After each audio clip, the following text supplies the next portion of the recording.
This session of the afternoon will be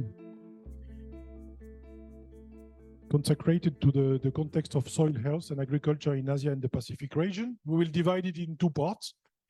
The first part will be on policy approaches to fostering soil health at national level and situation of the international 4 per mil initiative. So first of all, I would like to make a presentation of where we are with the 4 per mil initiative. Okay, thank you. We talk a lot already about soil degradation. We talk about climate change. We talk about erosion of the biodiversity. So what can we do to try to improve the situation?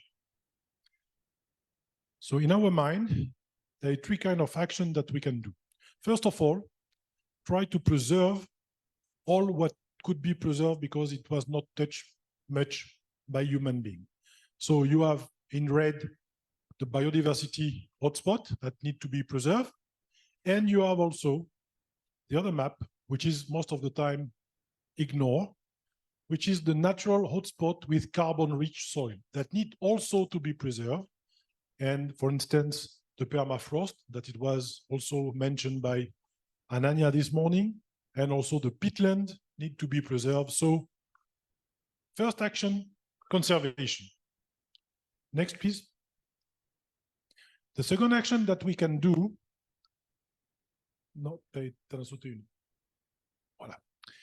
is a little bit more theoretical, but it's very interesting. Some scientists just figure out all the area that man already are using, and they find out that on 15% of those land, we could have restoration of ecosystems. And the advantage of this ecosystem restoration on this particular top 15 area could lead to a sequestration of roughly 300 gigatons of CO2. That means 30% of the total CO2 emitted by human activity since the beginning of humanity, or industrial revolution, which is the same. And it will also avoid 60% of the expectation of extinction of species. So restoration of ecosystem of a specific area could have a very high impact. Of course, those areas, mainly in red on this map, are highly populated and are also used for food, even though they are not very productive. So it's a political will to improve the ecosystem. But Ghana is an example of restoration of ecosystem that could also help producing food, because they are also producing food here in Ghana. Next, please. The third type of action, which is directly linked with our subject, is storing carbon in the soil. So changing the practice of agriculture, using agroecology, and starting by the highest potential soil to sequester carbon, that the one in brown, could help a lot to fight climate change in particular. Next one, please. So we can see that if we are talking about healthy soils, and that we are talking from the beginning,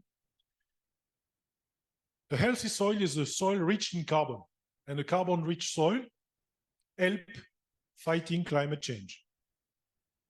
A healthy soil is also a soil rich in organic matter, full of life and biodiversity. This is the support of life down in the earth, but also up in the upper the soil. So it's also help biodiversity. A healthy soil is also a soil rich in organic matter. That means a soil which is fertile, and it will also be less sensitive to erosion, because organic matter is a kind of cement that will help the soil to resist to erosion. to the wind and to also absorb the water to help the farmers during the drought period. So you will also help fighting desertification.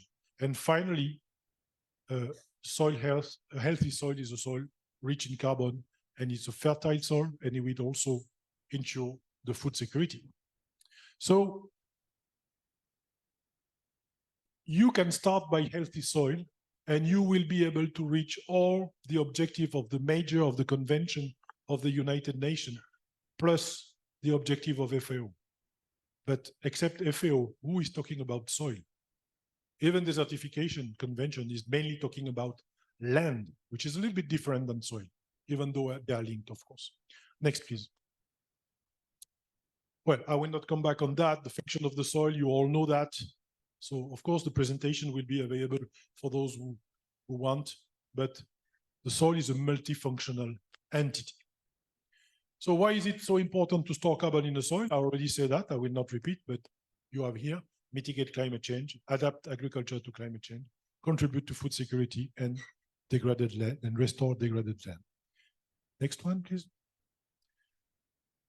So we can increase by a certain amount of a percentage, the quantity of carbon we can store in the soil. The good news is that we know all those techniques. They already exist. We don't need to reinvent the wheel. Most of them are there. There are some other ones, but you can find the one who can interest you. Next one, please. I used to show also this diagram from Professor Lal. So when you start having agriculture, you start on the left part of the diagram. And you start installing crops, and then you will see that the quantity of organic matter in the soil is decreasing. And if you don't mind, if you don't care, you go in the red area where you accelerate the erosion and the soil may completely disappear. Then what we propose is to adopt better management practices to come back in the pink area, well, even in the green, coming back to the saturation level. And why not, we can dream that in the future, we can go in the yellow area with some new techniques. Next, please. So if you go in the street, and this figure, you will find it in the book.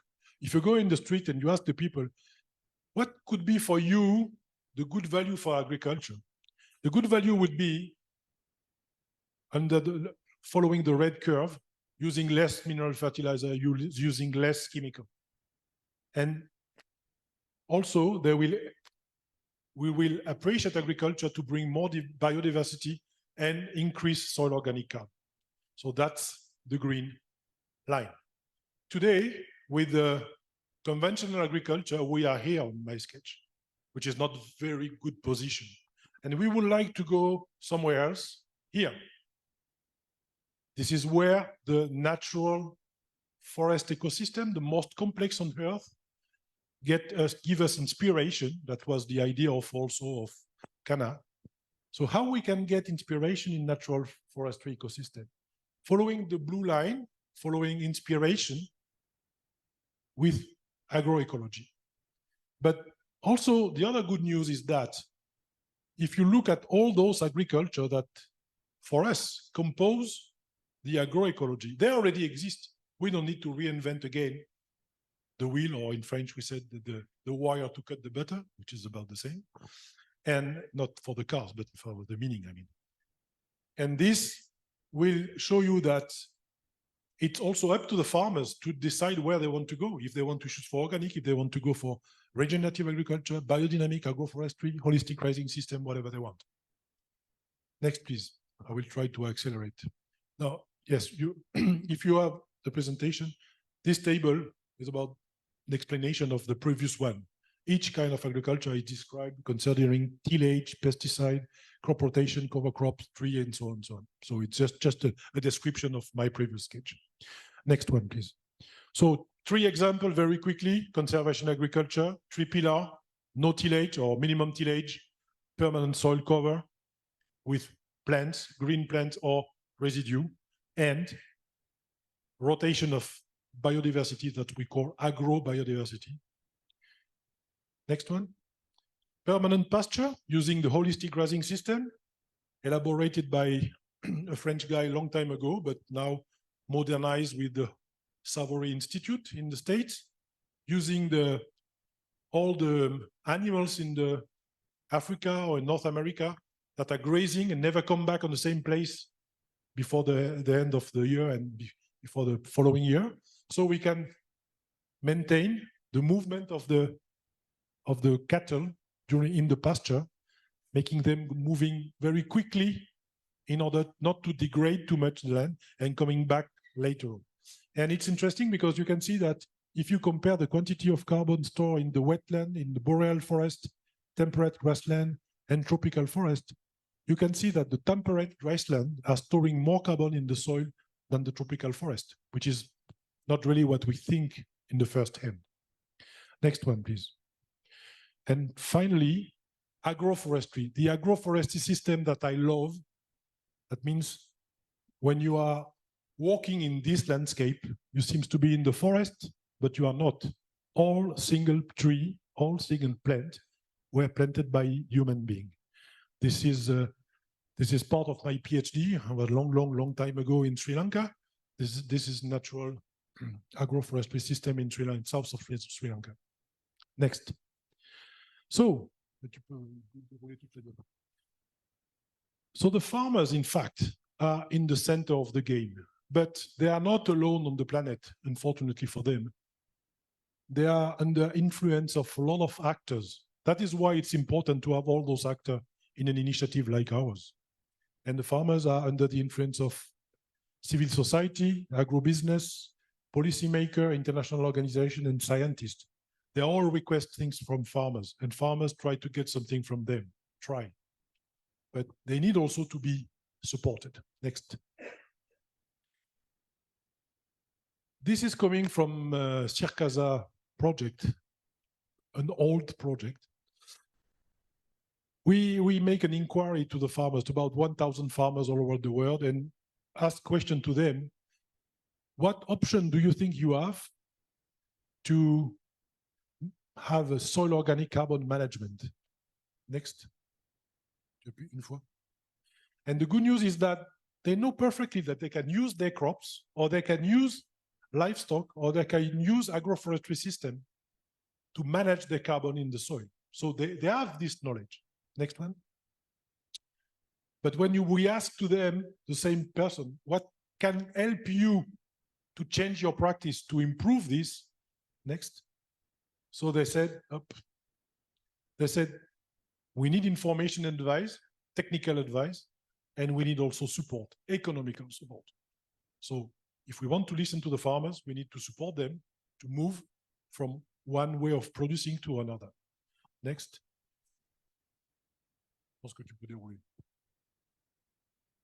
It's important to notice that if you want to discuss with farmers, if you want to convince them, you need to go through a lot of stage. So if you want to scale up the practices, you need to convince them, of course, but you need also to help them monitor. We will come back on that later on. So a lot of scale that I develop over there, and there are links in this slide to the strategic plan of the 4% initiative, all the objectives that you have seen, A6, B5, you will recover later. Next. So I will just have a focus on two of them. The possibility to develop an international database information, because according to the agro-pedoclimatic area you're working on, according to the size of the farm, if it's a family farm or a business farm, according to the cropping system, livestock system, agroforestry system developed in the farm, then the farmers will have to choose between an alternative or several practices to improve its system. And the idea is to help them by building a huge database about what has been doing by farmers all around the world, and provide not only technical information, but also economical information to the farmers for them to be able to make the right choice. Next one. After that, if we want to monitor what's going on in the field, then you need to be clever, smart, because carbon in the soil are not evolving in large amount every year. So it could be fast, but it could be also very slow. So if you want to have some soil sampling, if you make some sampling every year, I mean, the soil analysis return will be that maybe you will have an increase, but the increase will be roughly the margin of error of the measure. So it doesn't mean anything. So you need to wait for 3 to 5, FAO said 3 years. We said 5 years, but it's okay, it could be 4, doesn't matter. You need to wait for several years before having released the result. But what is very easy to measure is what the farmers is doing. So if you said, okay, he commit not to till his land, okay, you can have a satellite, remote sensing, you can check if the soil was tilled or not. So if you want to help the farmer and give him some subsidy, for instance, and if the farmer is doing well, you can have a mix of obligation of means and obligation of result. You measure every 3 to 5 years, but you can check what the farmers are doing every year. Next, please. So all of that was what we think about the possibility for the future, what we propose for the future, how we can do that roughly to accompany the farmers. And so now just a few words about the 4 per min initiative, where the name is coming from. So we already said that a little bit. Ananya said that this morning very well.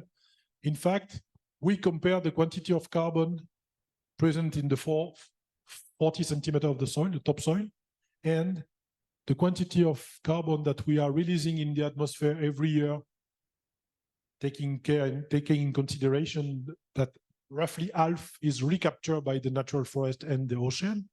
And then if you compare those two figures, by which quantity you should increase the 86 gigaton of carbon in the soil every year to compensate the 4.3%, 4.3 gigaton. This is 0.4%. That's 4 per mil or 4 per thousand if you wish. So that's where the name is coming from. Next, please. So the initiative was created in Paris during the COP21 in December 2015. And there were 160 head of states, well, mainly Minister of Agriculture, be modest. Minister of Agriculture, scientific institution, NGOs, farmers organization, business that decided to create this initiative. Next, please. Voilà. So, as you already understood and know about it, the goal of the initiative is to increase soil carbon sequestration through organic matter for increasing food security, increasing adaptation agriculture to climate change, and mitigating climate change. And we are dealing with 6 of the Sustainable Development Goals. Next. So I told you 160 signatories in Paris in 2015. Now we have 782 signatories. So you have the list of the number of the country, provinces, and so on and so on. So I will not come back on that. Among them, roughly half are members. It means that those are entities that are not commercially oriented and that are able to participate to the decision-making process of the initiative. And our chair is Mr. Stéphane Le Foll, and we have 2 vice chairs, as I said this morning in my introducing purpose. So this is roughly an idea about all the countries that are in and a part of the partners and members that we have with the logo. Next. Well, yes, you have a map of the world that show you where are the members and partners. So can show you that we are really an international organization, not organization, but initiative. So it's a little bit about the governance. I will not be too long on that, which is important to know. And there we have the forum of the partner and we have the consortium of the member, but we have also the scientific and technical committee composed by 14 members from all over the world. So next one, yes. This is the composition at the moment, and you can see that we have the pleasure to have G.K. Lada, who is a member of the scientific and technical committee with us. And those people are coming from all over the world. They are equality men and women, and parity, sorry. And they are covering, of course, scope about soil scientists, but not only soil scientists. Next, please. So this is the country where they are coming from. Next one. What is important is that this scientific and technical committee can meet twice a year, usually. They are working on articles. They have developed a set of indicators and criteria to assess project. They are collaborating at the scientific point of view with CIRCASA that will be presented to you tomorrow on that project. They are working with GSP, ITPS, and so on. Next one. So you will find this document on our website. This is an interesting document of criteria and indicator for assessing project. Next. Okay, so I can jump this one. So now what is interesting is to know that the initiative 3 years ago now, in 2020, adopted this strategy 2050.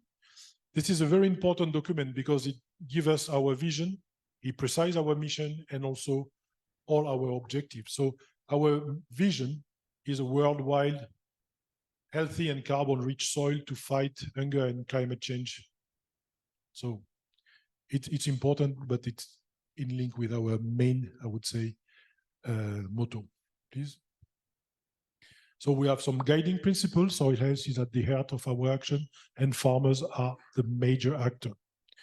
Well, you can read that later on when you will have time. So it's the 24 objective. Next are organized in 6 main goals, and you have the 24 objective over there.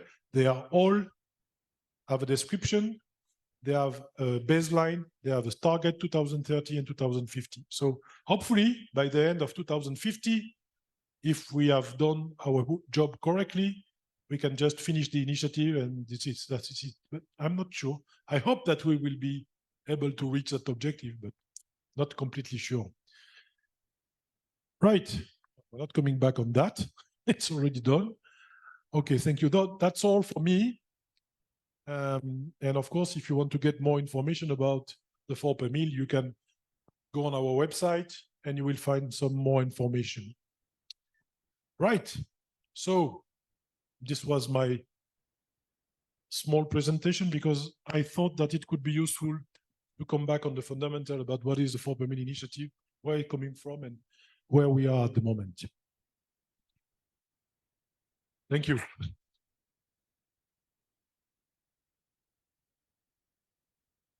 So we will continue with the video, if you're okay, Beatrice. The video from Mr. Hiroyumi Nishiura. It's counselor of the Japan Ministry of Agriculture in Japan, and he will explain us about a little bit the situation there. Dear participants, I am Hiroyuki Nishiura, counselor of Japan's Ministry of Agriculture, Forestry and Fisheries. Representing my ministry, I would like to express our appreciation to the Secretariat for its efforts in organizing this 4 per mil regional conference.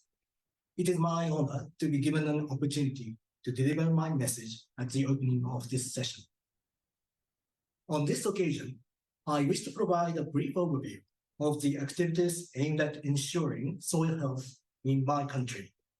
Needless to say, enhancing soil health is essential for climate change mitigation in terms of soil carbon sequestration, and at the same time, it serves as a basis for sustainable agriculture. Let me first refer to the movements within Japan, directly inspired by the 4 per mil initiative, advanced under the auspices of coalitions of local governments and research institutes.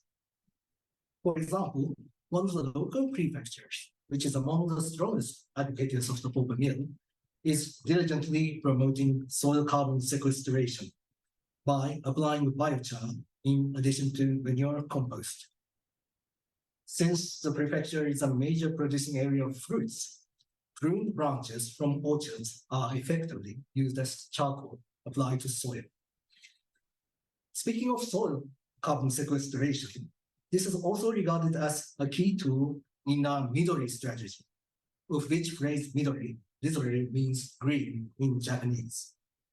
This strategy, formulated by our ministry 2 years ago, is a grand design for sustainable agriculture and food systems, which includes the achievement of CO2 zero emission in agricultural sector.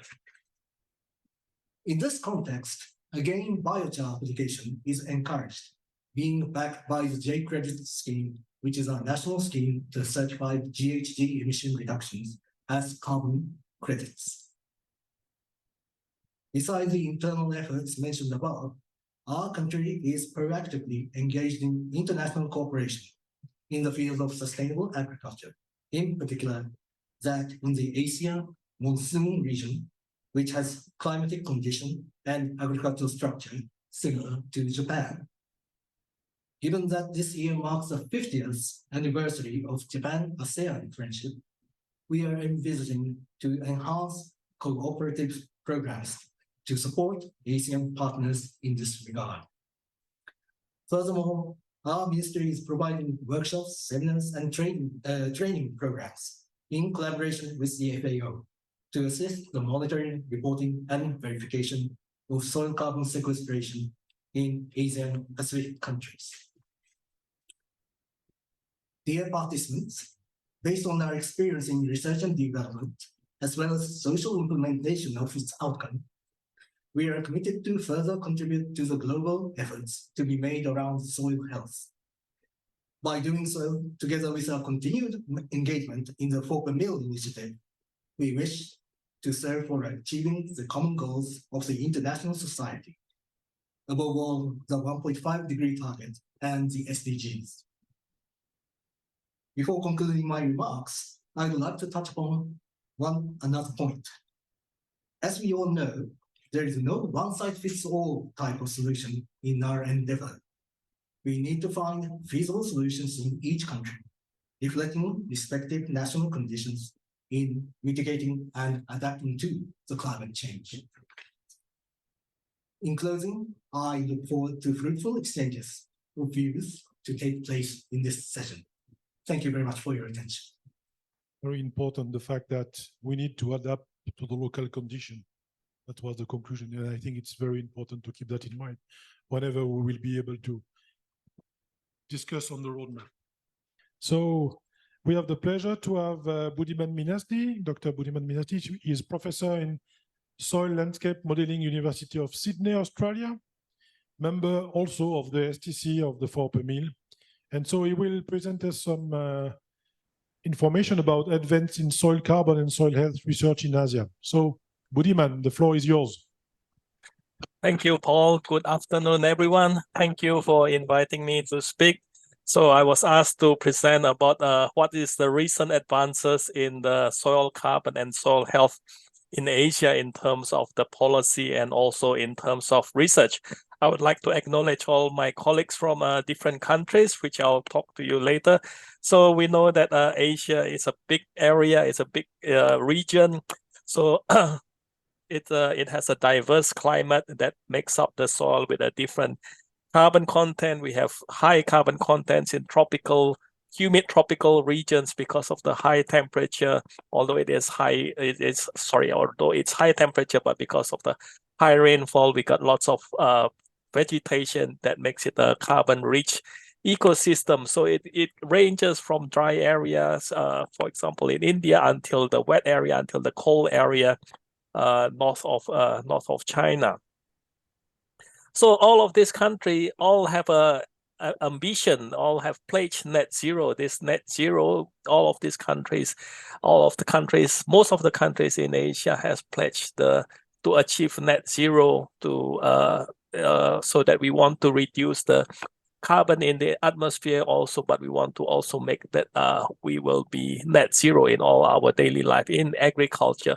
So different countries has set different years of priorities. Most countries set it at 2050, some countries set it at 2060s, and the dark green one has already ratified in the government. The light green one it has been discussed and it has been approved, and then the countries with the brown color, it has been discussed, but it has not been implemented yet, or it has not been implemented in the government, in the country's plan yet. So most of the countries has pledged that we want to reach net zero by 2050 or 2060. So how do we going to do it?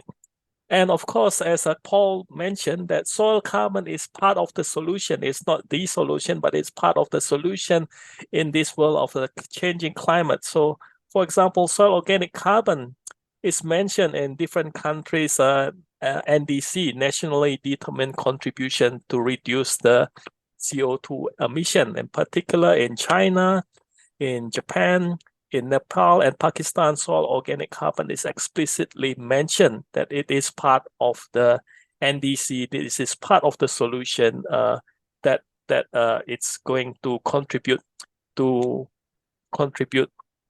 reducing carbon in the atmosphere.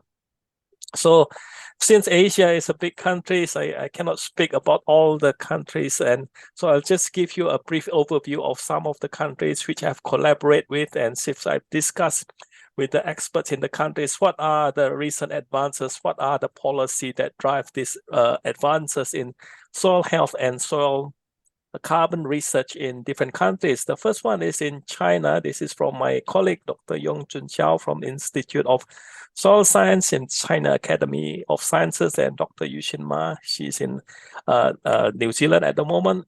Even in China, they are policy specific that is about the soil carbon. For example, the 5-year plan, it's about improving carbon sequestration capacity of the ecosystems. That means soil carbon is included there. In the action plan for CO2 before peak before 2030, there's also actions for improving carbon sequestration capacity, including soil. And there's also plan to support carbon neutrality. So it's a carbon neutrality is that they need to booster the scientific innovation for emission reduction in terms of monitoring, accounting, and evaluation. And soil carbon is part of that. And then in terms of agriculture, there are 10 major actions, including methane emission reduction in paddy field, fertilizer reduction, and also improving farmland carbon sink. So soil carbon is a large part of the government or the countries is implemented in the policies.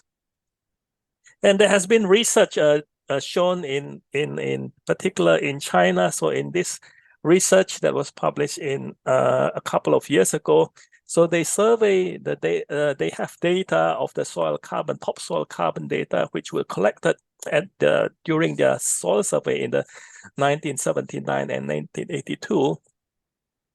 After 30 years, they came back to the same sites and they do the measurement of the soil organic carbon. So what they found that the topsoil, most of the topsoil, even down to the subsoil, they have observed that there has been an increase in the soil organic carbon content. So for example, in the 1980s, the average mean soil organic carbon is about 1%, and by 27 or 28, it has increased to 1.2 or 1.3. Relatively small increase, but overall, over large area, it has been a significant increase. So why there has such been an increase in soil organic carbon? So it's mainly because of the increase in the production, mainly in the paddy fields area in regions with the paddy fields. As the production increase, then the contribution, the carbon input in the soil, in the system has also increased, including the amount of root and straw and stover that has been increasing over time, which contributes also to soil carbon in the paddy fields increase. But one consequence of that is that this is another study, follow-up study that we did recently, that we looked at 2 different regions, one in the northern part of China and one in the southern part of China. We can see that there is indeed an increase in the carbon content at in the paddy fields, in croplands, and in grasslands. But overall, especially the areas where the pH was relatively neutral in the northern part of China, while there has been an increase in the soil organic carbon, they also have they also have measured there is a decrease in soil pH. So while soil organic carbon is increasing, the pH tends to decrease in most of the land use in the paddy fields and the croplands. So this is of course due to the boosting of the increase of crop production. To increase the crop production, you need to apply fertilizer, nitrogenous fertilizer, which will increase, which will cause acidification, and which will also acidification, but also acidification is will tend to increase the soil carbon in the soil. So in this context of increasing soil organic carbon, we have to maintain, we have to realize that if we increase the soil quality, for example, carbon in one hand, we shouldn't also sacrifice it by decreasing another parameters, for example, soil pH. And I go across to the straits in the Taiwan from my colleagues, Dr. Chen Hui Xu and Lloyd Huang. So Taiwan is there's a recent interest in soil carbon because there is a pathway towards net zero by 2050 that is written in the NDC, and the Ministry of Agriculture now invested about 10 million research in soil carbon sequestration because they see that Taiwan is a small area, small country, but agriculture is relatively strong, that what is soil carbon could be part of the solution. So now they are actively looking at ways of increasing soil health and soil carbon so that it will be part of their NDC to reduce soil carbon, to reduce carbon in the atmosphere. And over to South Korea with from information by my colleague, Dr. Sang Ho Jun, who found that the South Korean government is increasing policy for sustainable agriculture. They haven't talked explicitly about soil carbon or soil health, but they have policies to sustain agriculture, sustainable agriculture, which that means that they will provide soil analysis regularly for fertilizer recommendations. So they want to make sure that they don't they put the fertilizer in the optimized account, and they provide financial support to farmers for sustainable and environmentally food production, including organic fertilizer and reducing the reliance on chemical fertilizer. And as a consequence, they have a monitoring system, soil monitoring sites, which they revisit every 4 years on the areas with plastic house, areas with orchards, areas with paddy fields, and areas in upland. So since 1999 or since 2000, they have been observing the soil carbon content on the topsoil, and overall, most of the area in South Korea, due to increased good management practice, has been observed that there has been an increase in the soil organic carbon stock. And this increase in the soil organic carbon stock is not only witnessed in Korea, but also in Indonesia, because of the green revolution, which not only increased the plant production, but also the productivity, which means that there has been an increase in the crop biomass, which ultimately increase in the soil organic carbon. So this is the trend that we observe in South Korea and Indonesia, but mostly in areas of paddy fields. We know that in paddy fields there is with the flooding, there is a trend to increase carbon in the soil.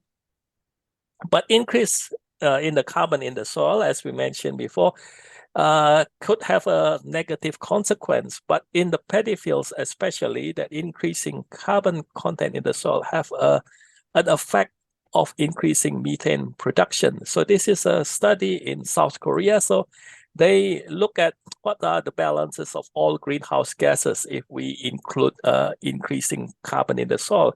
In the system with no straw incorporation in the paddy fields, you have a methane emission, small nitrous oxide emission, and also a soil carbon decrease. That means that it is going to the atmosphere, is decreasing in the soil.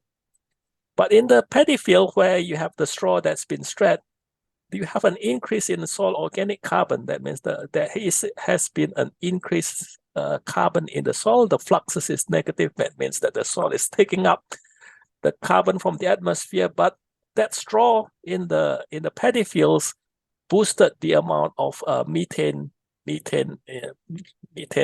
emission, which results in the net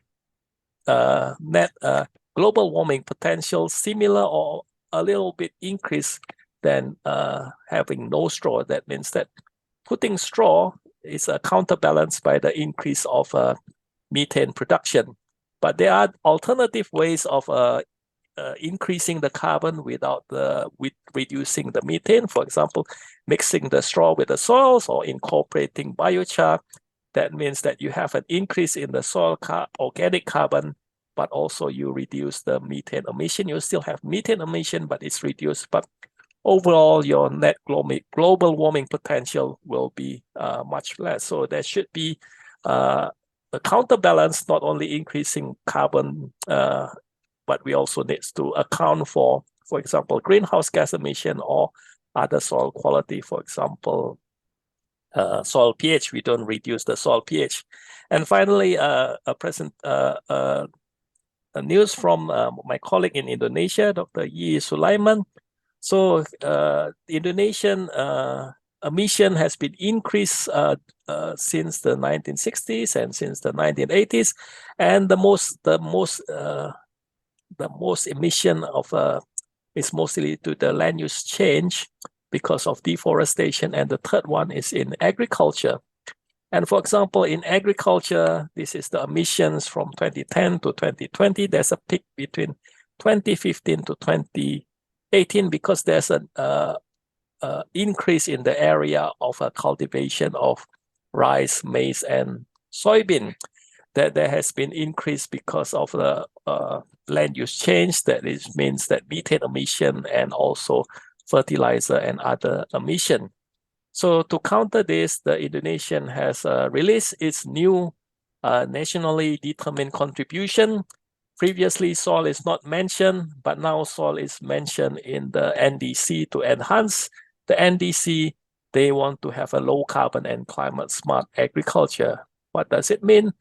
That it will have a site-specific technologies for sustainable agriculture and reducing greenhouse gas emissions. It means that they try to have a zero burning policy for rice residues, management of manure, using organic fertilizers, recycling waste and composting and biochar. And they will try to look for low emission crops and water efficient agriculture. That means optimizing the planting distance and also reduce the amount of flooding.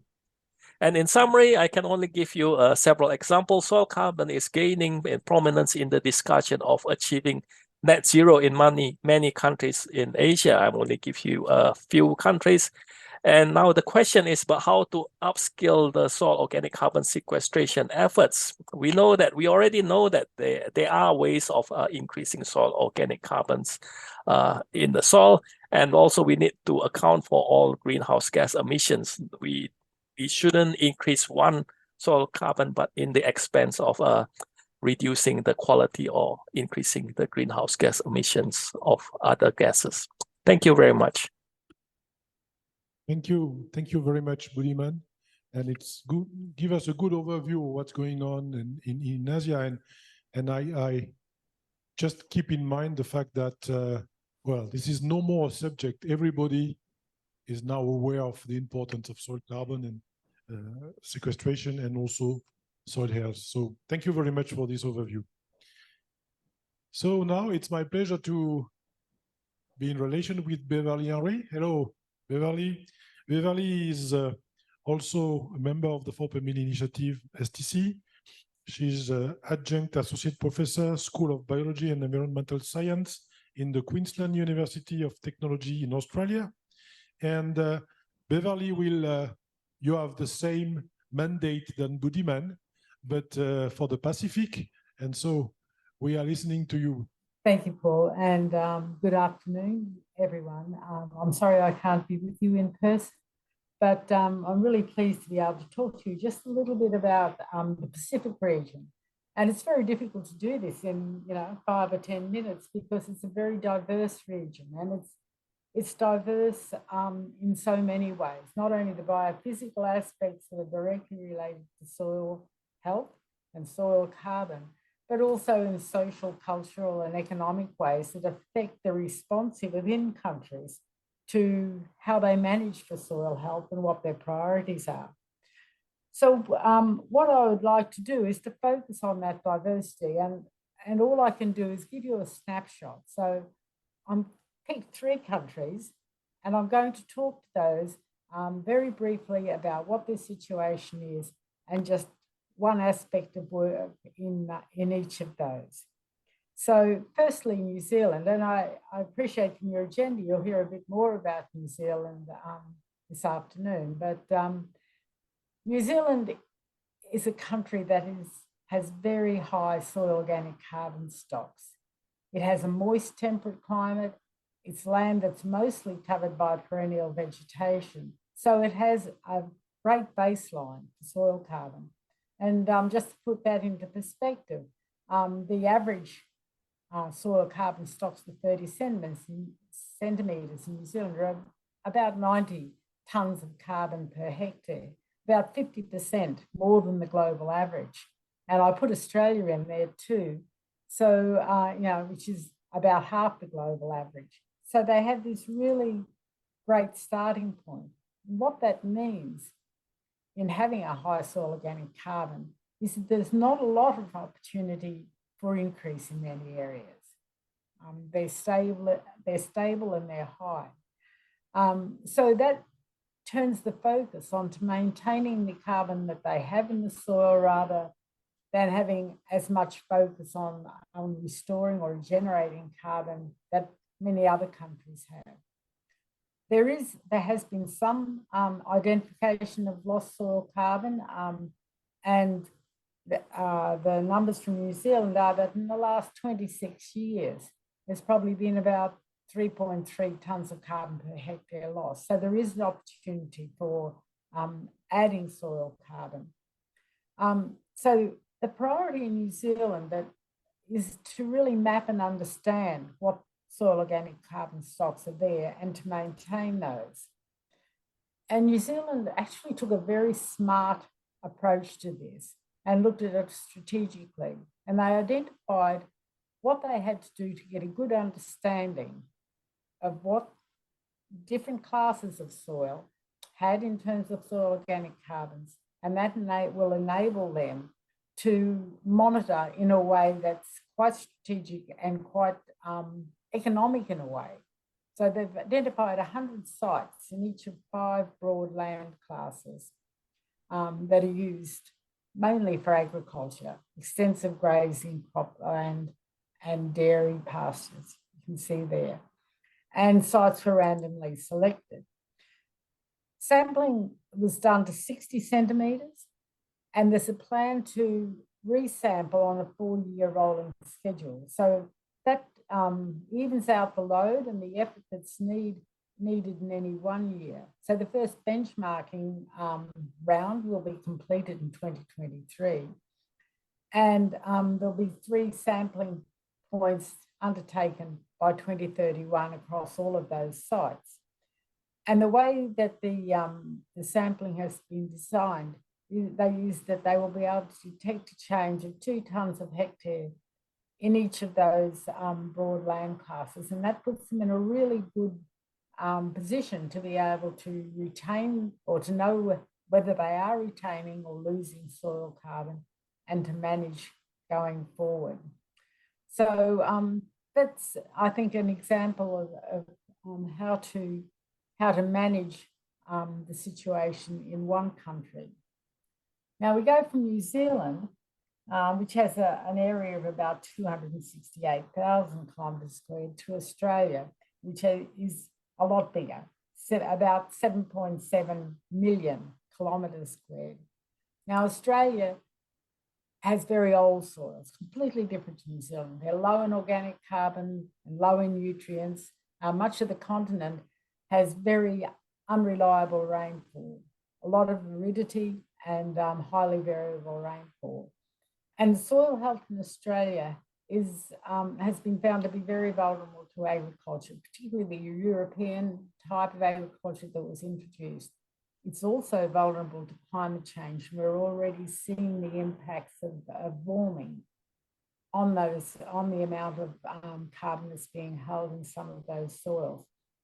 But a large part of the country has less than 30 tonnes of carbon per hectare, and it's been stable at that level for some time. There are degraded areas though. So recognising the importance of restoring degraded sites and the importance of soil health for the agriculture that makes up a lot of the economy, the Australian government introduced the National Soil Strategy in 2021. The priorities there in that strategy are for soil health, improving soil health, for empowering soil innovation and stewardship, and for strengthening soil knowledge and capability. And that strategy is supported by a cooperative research centre, I apologise for the acronym, a CRC for high performance soils that was actually started earlier than that in 2017. And the purpose of that research organisation is to give farmers the knowledge and the tools they need to make decisions on extremely complex soil management issues. So those policy issues are in place to support soil health improvement. The other important driver of action in Australia is climate change. Now, Australia has nominated soil carbon in its nationally determined contribution since the start of its involvement with the Paris Agreement. And it's supported that aim of having soil carbon sequestration contribute to achieving its targets by introducing a carbon crediting scheme. Now, this is run by the government, it's within legislation, and it provides an opportunity for farmers and other land managers to earn carbon credits, which can be sold in a market system that's also run by the government, for farmers to get an external income stream from managing their soils well. And so there's a method within that scheme that farmers are very interested in. And over the last 3 or 4 years, there's been really strong interest growth in soil carbon offset projects. And at the moment, there's about 470 in total. And altogether, they've now been issued with 150,000 credits, which are probably worth about $30 each, which comes up several $1 million worth. So there's a strong interest there to support action both on individual farming basis and also on a national, through the National Soil Strategy for better management of our soils. And just to highlight one piece of research, we've got a big country in Australia, and monitoring the soil is a very expensive exercise, and there's quite a large uncertainty because of the costs that are involved and the opportunities to sample soils aren't really great. And one of the pieces of research is being led by the University of Sydney. So Dr. Samunnati, who just spoke to you, is actually leading this work. And because we can't really manage our soil opportunities and our soil crediting without a good way of measuring it first, this project looks to reduce the costs and reduce the uncertainty. And that information is being developed in a way that will support farmers with productivity and profitability, because they can then undertake projects and monitor them with less expense. And it'll improve confidence in the amount of carbon sequestration, carbon credits on the ground, and ultimately feed into our nationally determined contribution to the Paris Agreement. So now we turn to the other extreme end of the countries in size at least in the Pacific. Now, I think on the agenda you'll be hearing a bit later about Fiji, and I'm just going to come to one example. But across the Pacific Islands, soil health is a really important issue, and particularly for adaptation to climate changes that are already occurring for food security. They directly rely on healthy soils for their own food supply. And for resilient farming, the climate is very challenging in some of these areas, and they need healthy soils to be able to continue to be productive. And the other thing is that a lot of the islands have ecosystems that are in pristine conditions. They provide ecosystem services across a range of areas. And it's really important to protect those and to protect the livelihoods of the people that rely on them. And again, monitoring and measuring are important issues. And the monitoring has to cover a range of ecosystem types that I've listed there. Each of these islands have their own particular circumstances. And I'm going to just give a research example from Loyalty Island in New Caledonia. So whereas Australia's area was 7.7 million kilometres, this small island has an area ranging 642 kilometres. But it's a very special place, and it has very special circumstances. And we have to learn how to better understand those local conditions. This work was published that I'm about to speak about in a special issue of Regional Environmental Change. It's a journal that the STC, the Scientific and Technical Committee of 4 per thousand, helped to coordinate. And this particular paper I found very interesting because it speaks about the social aspects, the social and cultural aspects that we need to consider and too often ignore, I think, in trying to advance soil health. So for many years, agriculture in this island relied on the traditional fire fallow cultivation based around yam growing largely. And those soils had very high soil organic carbon stocks, surprisingly high given the soils are very low in clay content. So on this graph here, the FFC means fire fallow cultivation, and it's in orange on this figure, and shows that the soil carbon levels were up around 120 to 140 tons of carbon per hectare in a 2000. We're working on an equivalent soil mass basis. Now, in about 2012, for economic reasons, financial gain, it could suggest that these islanders convert from fire fallow cultivation to perennial orchards. And avocado was the fruit crop that was grown in 2012. And after about a decade, for the first time, the soil was measured. And it shows that the soil carbon, although it wasn't cultivated, as happened under yams, it had very low relatively low soil carbon. So the soil had lost carbon under the perennial orchard compared to the fire fallow, which had a long recovery period. And so that sort of shows that we need to listen to the traditional knowledge, and we need to adapt family farming systems to preserve soil health rather than thinking that there's a financial gain in going ahead and suggesting something that may have worked somewhere else. And with that, I'll finish up because I know I'm probably out of time.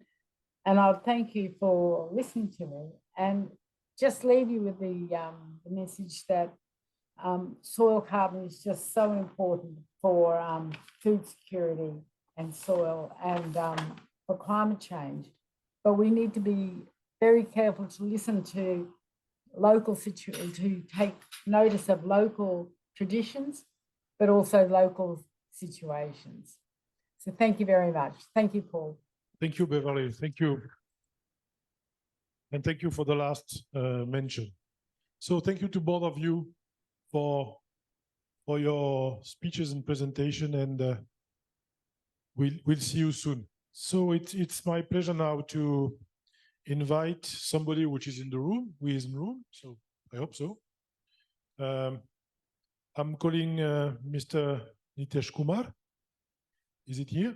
Yes, he's here. Okay, great. So he lead the GGGI Namarda Restoration Program and Lankan Paditar, Senior Agriculture Team Member of the Global Green Growth Institute, which is based in Republic of Korea. So, Mr. Nitesh Kumar, you will talk about sustainable landscape domain in India and other countries. Thank you. Thank you, Paul, for inviting me for this conference. Director General of Global Green Growth Institute, Frank Sisberman, who was one of the founding members of 4 per 1000, was invited here, but he could not make it, and which is why I'm here. To begin with, I will talk about Global Green Growth Institute. GGGI is an intergovernmental organization that was set up in 2012. It has 46 member countries now, and with operations in around 40 countries. We pride ourselves to come out with innovative business solutions to green growth problems. So, for example, we have been able to mobilize around $8.6 billion of investment from 2015 to 2022. In India, we are working with different ministries, and here I'll be talking more particularly about a project which is on the landscape restoration. Since morning, we had at least 4 different speakers who have talked about incentives, payments for ecosystem services, right from Daji to Dr. Shailendra from ICRISAT, and Ananya, Professor Lal, everybody talked about payment for ecosystem services. So here I'll present a project that we are implementing in the state of Madhya Pradesh, where we are trying to implement the PES model. This is more like an introduction of the project. We are still in the process of implementing it. But the good thing is that we have been able to identify a location where the situation is very conducive to establish a PES. Next slide, please. All right, so this is a very dense slide, but I don't have many slides, just 2 or 3 of them. Yeah, so first of all, I'd like to introduce the context here. We are saying that we will be developing India's first payment for ecosystem services in the riverine ecosystem.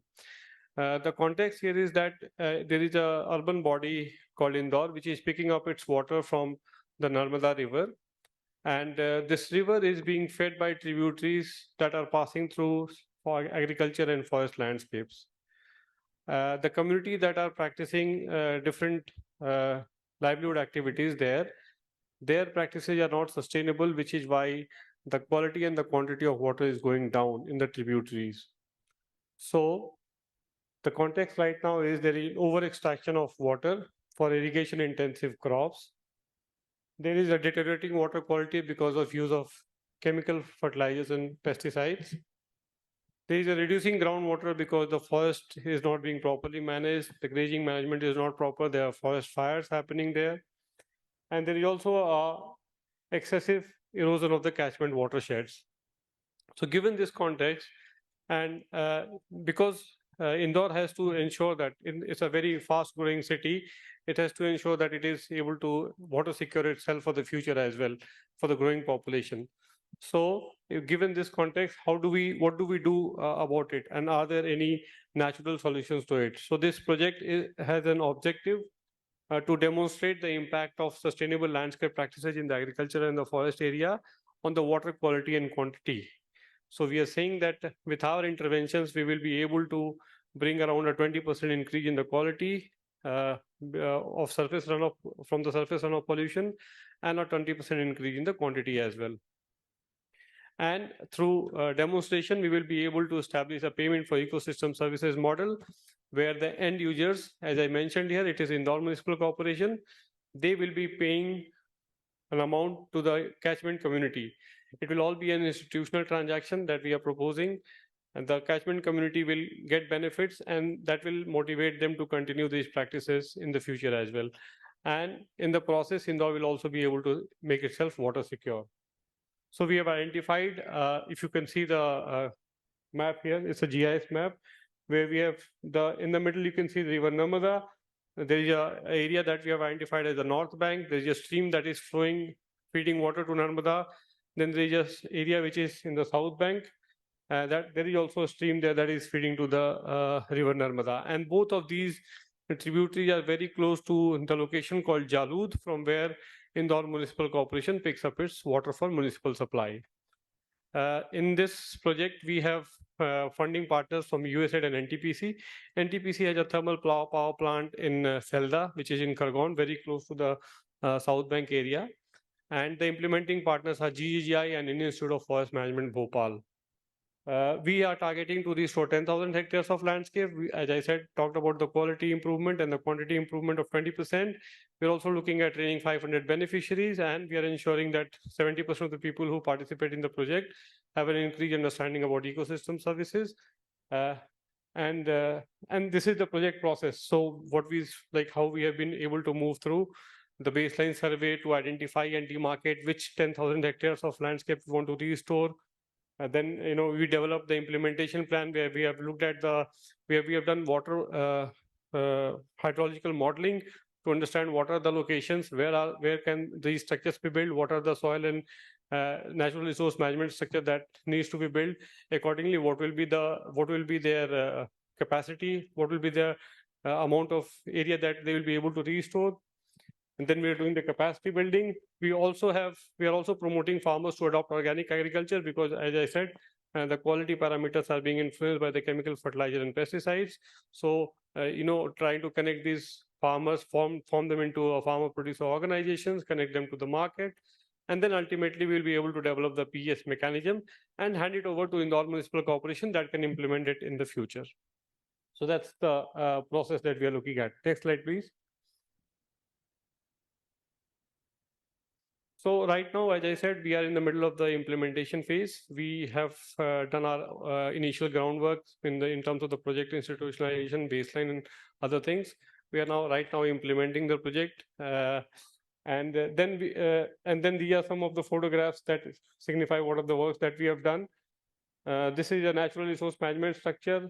Then again, we are also supporting the forest department with forest fire equipments. We had a forest fire workshop also.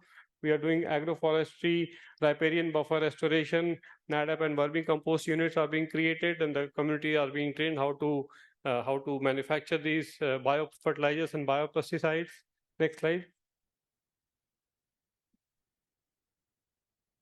We are also, so forest department, it's very difficult to work with the forest department in India. Sorry about that, but we have been really pushing them, and it's taken us at least 18 months to get approvals. Now we have formed a consortium with the forest department and the Joint Forest Management Committee, where the community members will be owning all the intervention that we'll be doing in the forest area.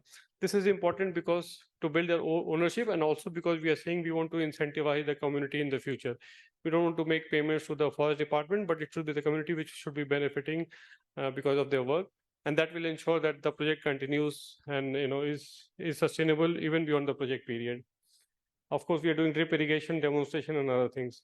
So yeah, this is a very small slide. As I said, this is more like an introduction of the project. We are still in the implementation phase. We have a lot of support from the government, from Indore Municipal Corporation. This might not really be directly linked with soil, but what I'm trying to say is that there has to be a business sense to it. If we are saying that the soil will be sequestering carbon, but how do you incentivize the farmers to take up those practices? So the business point of it, the market incentives are very, very important. Thank you so much. Thank you very much.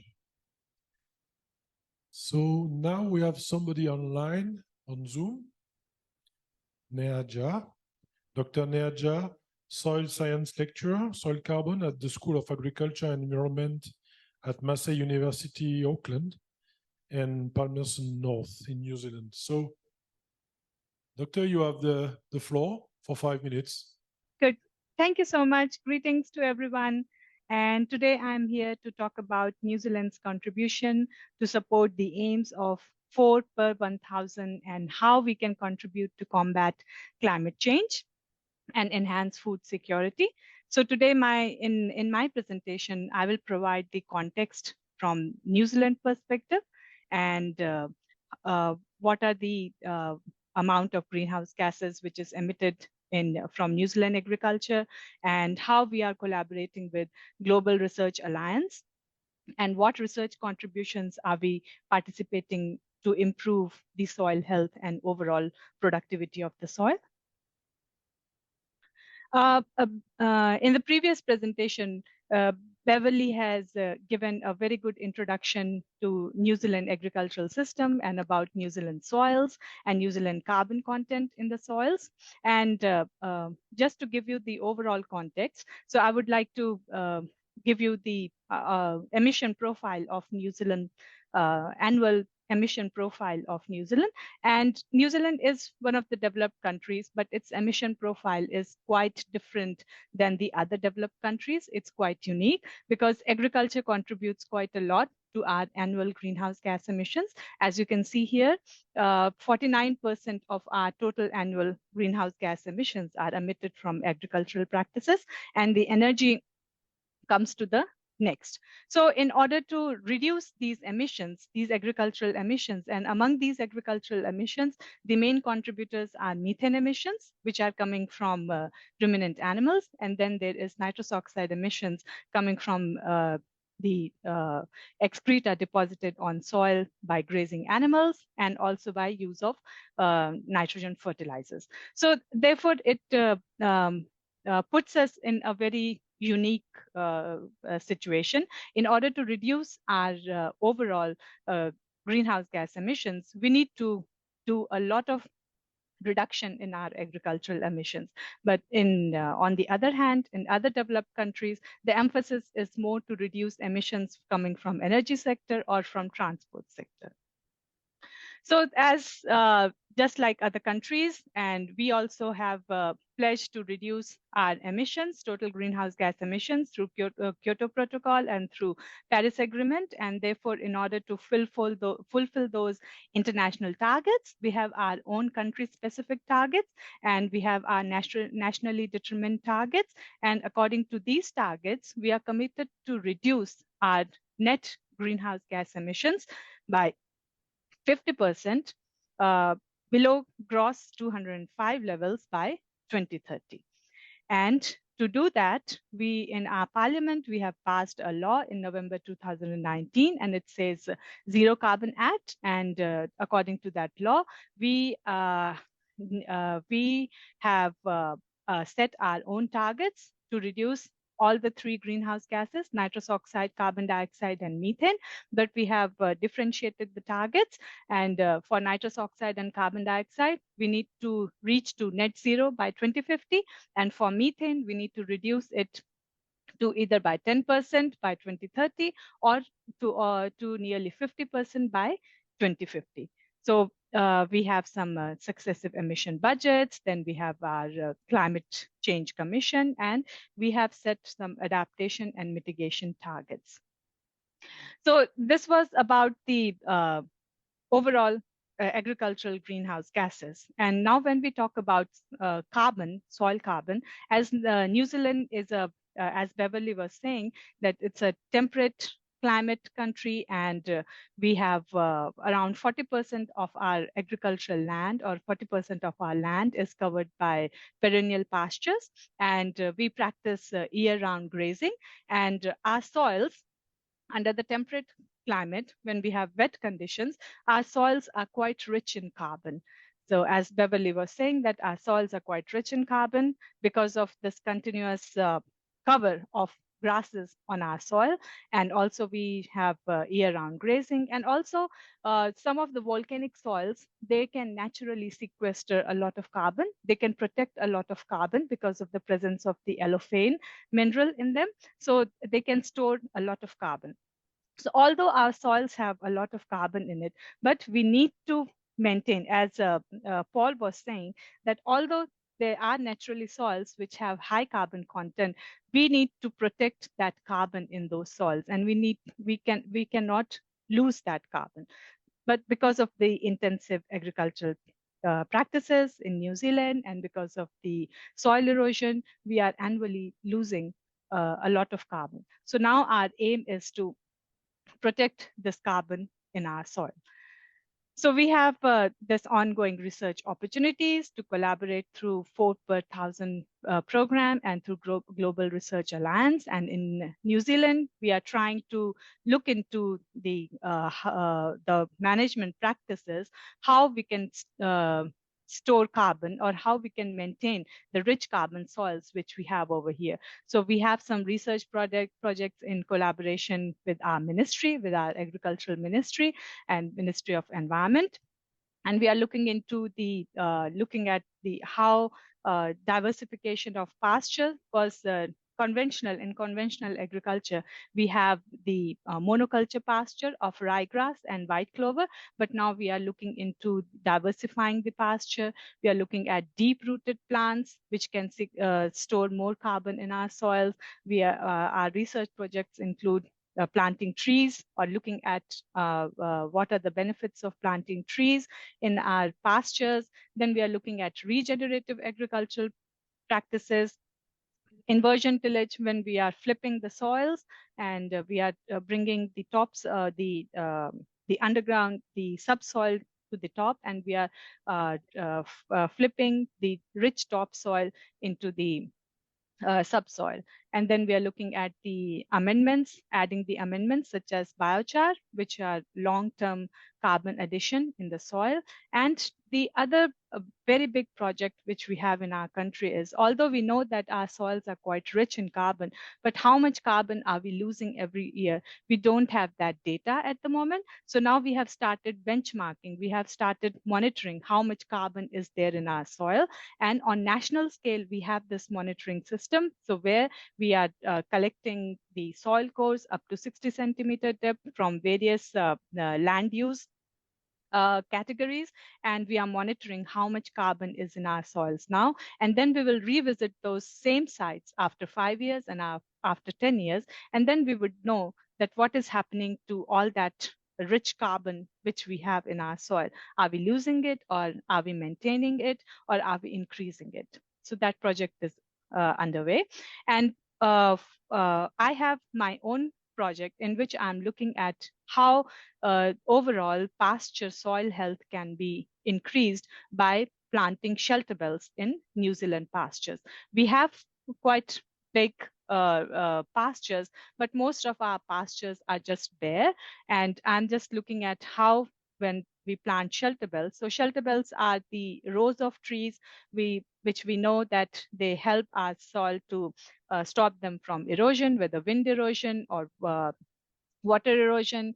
They improve the water quality, they improve the animal welfare, they can mitigate greenhouse gas emissions, they can improve the ecology around the tree. And so there are various benefits of planting shelter belts. And one of the benefits is it can increase carbon stock in our soils. So, so far the data suggests that I have studied around 8 farms, and in all those 8 farms with different types of shelter belt, whether it's pine or it's macrocarpa.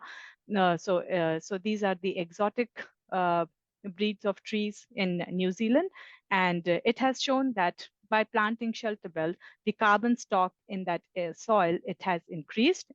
But there is quite a lot of variability. In some farm, there is more sequestration of carbon, there's more increase in soil carbon stock, and in others, it's not that much. And there are other benefits of planting shelter belts as well, because grazing animals, they spend more time under the shelter belt, and that's what why it increases their productivity, more milk, more meat production. And also planting shelter belt, it has shown that it reduces nitrous oxide emissions, or maybe if in some cases, if it doesn't reduce nitrous oxide emission, at least it does not increase the emissions. And the denitrification enzyme activity have been higher in the paddocks where we have planted shelter belt. So these are just the preliminary results which we have been getting from this project, but there are many more projects which we are planning to do, or we are in the pipeline, in which we are looking into the how management practices on our pastures, they are benefiting to increase the overall soil carbon content in our soil. So as this is just the last slide, just the message that in New Zealand, although we have very carbon rich soils, but our motto is to maintain the amount of carbon which we have in our soil, and how we can reduce the loss of carbon from our soil. Thank you so much for this opportunity. Thank you very much for your presentation. And it's yeah, it was good also to listen about what's going on the livestock part, and well, in the whole area, I think New Zealand is one of the best situated country for that. Thank you very much for your presentation. Okay, so first will be Mr. Ramji Prasad Bhattarai, Director, Carbon Farmers of Nepal. You have the floor. Greetings to everybody. I am going to give a short presentation on the initiatives we have initiated in Nepal in carbon farming with the smallholders farmers. Yes, Nepal is a very small country in between India and China. Yes, around 60% of the population is dependent on agriculture. Yeah, this is two villages, yeah, from Nepal. As a sample, I have shown it for your reference. So these are the barren lines in Nepal. Although the lines are in Tarai, mid hills, and high hills, and most of the lands now are going to be barren due to migration as well as other factors affecting the productivity, low productivity of the land. So yeah, in carbon farming, we initiated that after visiting in Dehradun in 2018 and participating in the Regional International Third General Assembly. After that conference, we returned back to Kathmandu, and we thought to establish one sister organization in Nepal. Before we have some works with Carbon Farmers of Australia. It was working since 15 years for giving services, especially farmers who are interested and involved in carbon farming and carbon trading in Australia. As the Australian government has the fund for emission reduction for farmers. So there was more carbon farming initiatives for soil carbon, not tree carbon. And with that reference, in Nepal, we started to do some initiatives for carbon farming, which will help to mitigate climate change effects in Nepal. With the objectives, this promotion of carbon farming activities in Nepal, and establish carbon farms, and especially train community people, educate the farmers, as well as school and college students who will be as a change agent in the community as well as in the rural areas. So it was started with that objectives. Next. Yeah, Although Nepal has not more contribution per emission, only 0.027 emission is from Nepal side, because it is very small country and it has no more industrial activities in Nepal. But it has some emission due to agriculture and other transportation activities. So Nepal has agreed to Paris Agreement and others, and it has developed its NIDC, climate change policy, agroforestry policy, and climate-friendly transportations and vehicle policy and other climate change adaptation like NAPA, CAPA, and LAPA. These strategies Nepal has already adopted. And the Ministry of Forest is the focal point for the UNHCR.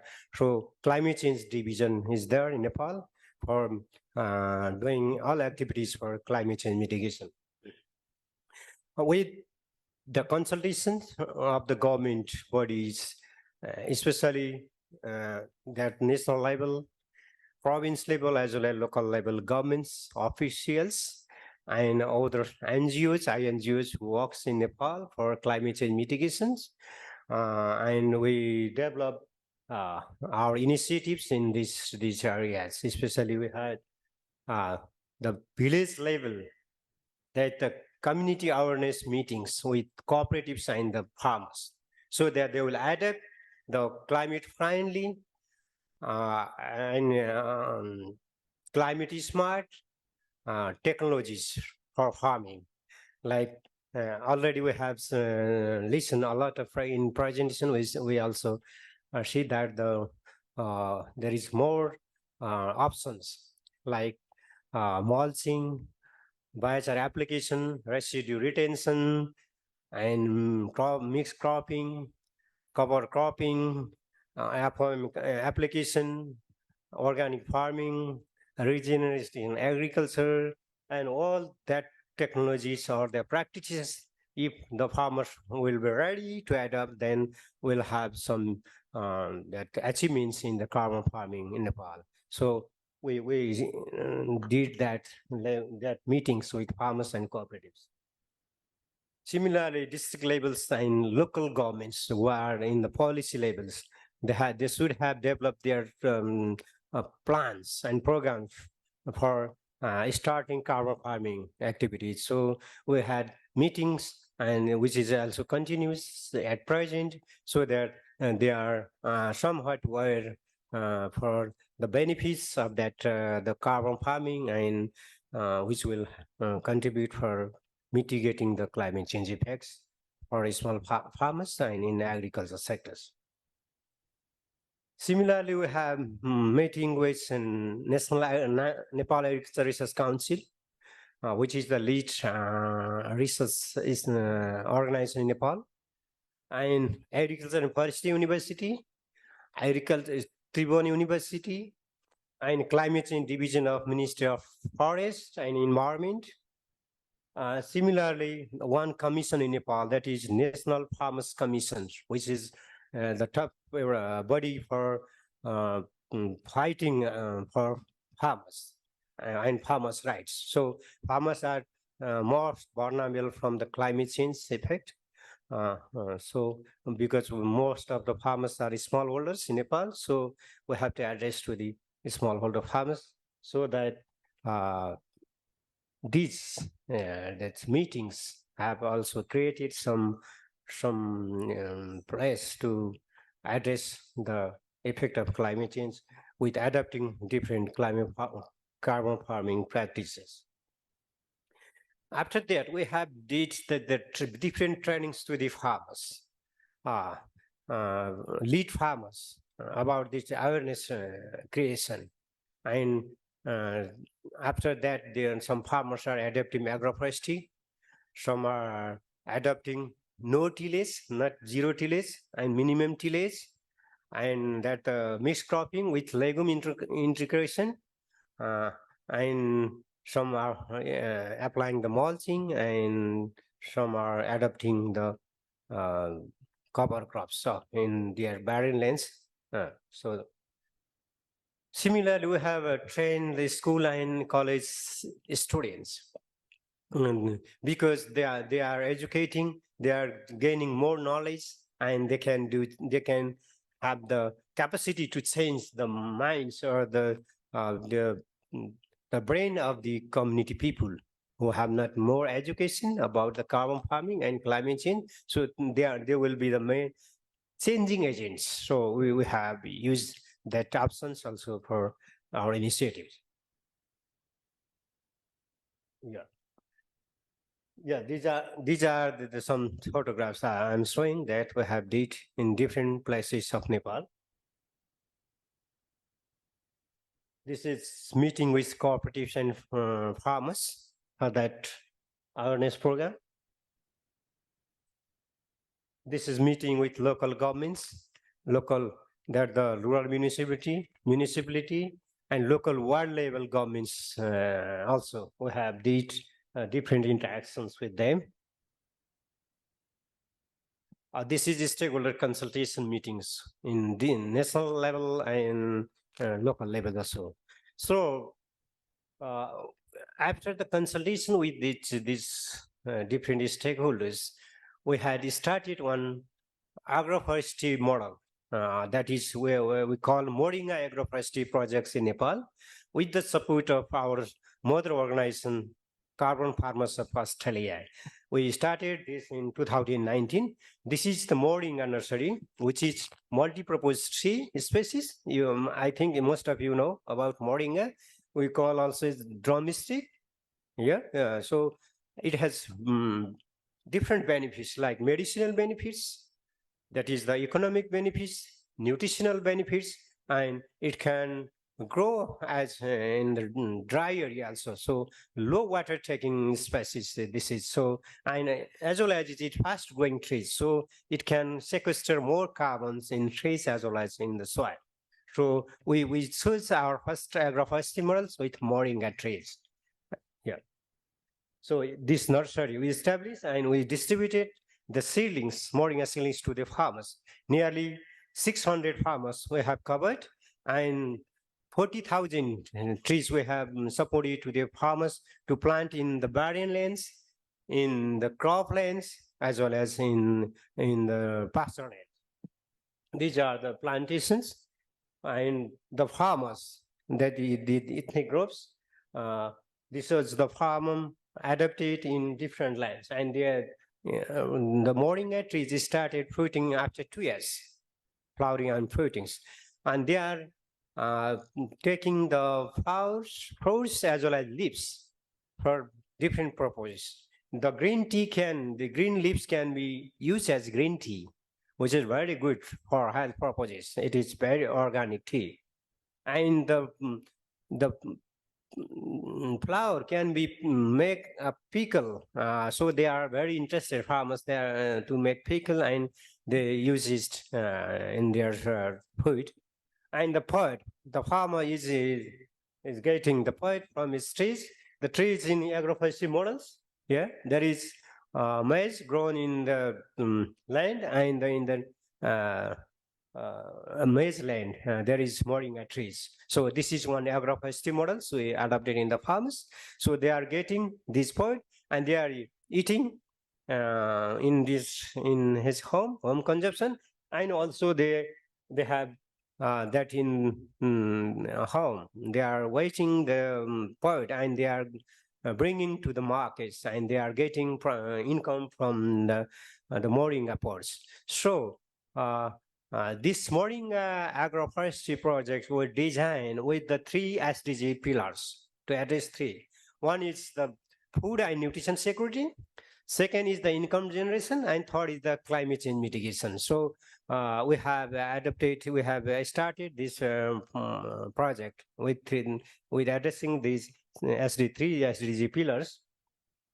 And this is also very important that farmers are utilizing the fodder, is the leaves and some branches, to feed their livestock.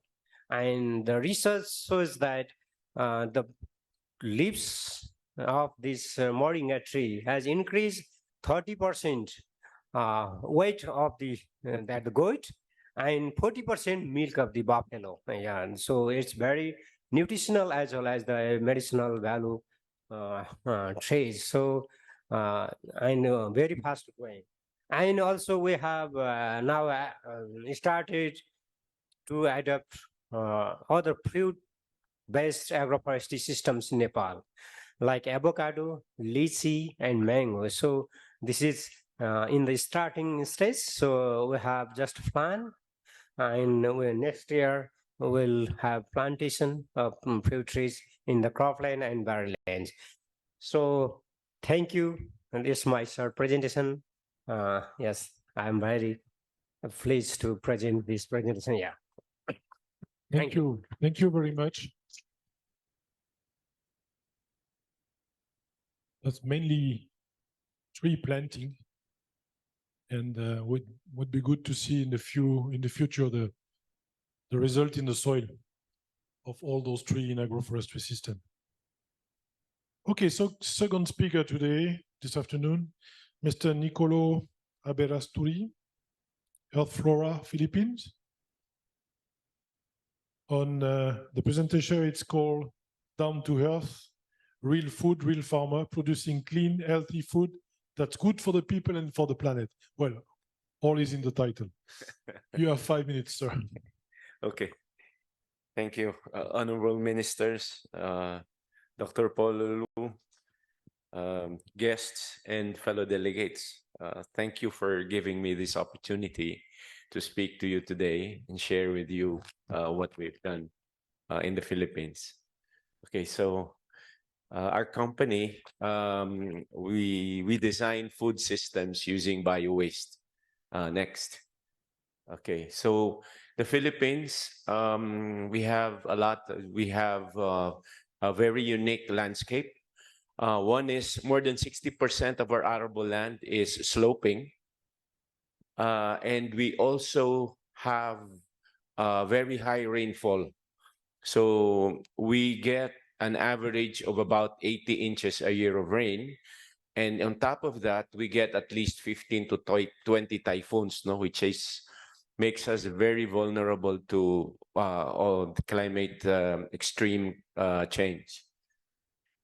Next slide, please. So this two combined degrades about more than 400 million tons of soil every year. So this map here is from the grid UNEP, and you see the Philippines right over there. Most of our soil is already degraded, you know, most places in the Philippines. Yeah, next slide, please. So we're trying to do here is to have a circular economy system wherein whatever bio-waste that is produced. By the way, the Philippines is also a very high producer of bio-waste. No, household waste that's biodegradable goes up to like 60%. Some are claiming it's even more than that. So that's pretty high compared to other parts of the world. Next slide, please. Okay, so our background, our company has over 20 years experience in horticulture and animal husbandry. And with this knowledge, we've covered about 400 hectares of land, which is both rural and urban. So we address rural issues with regards to a lot of yard waste, a lot of farm waste, a lot of farmyard manure.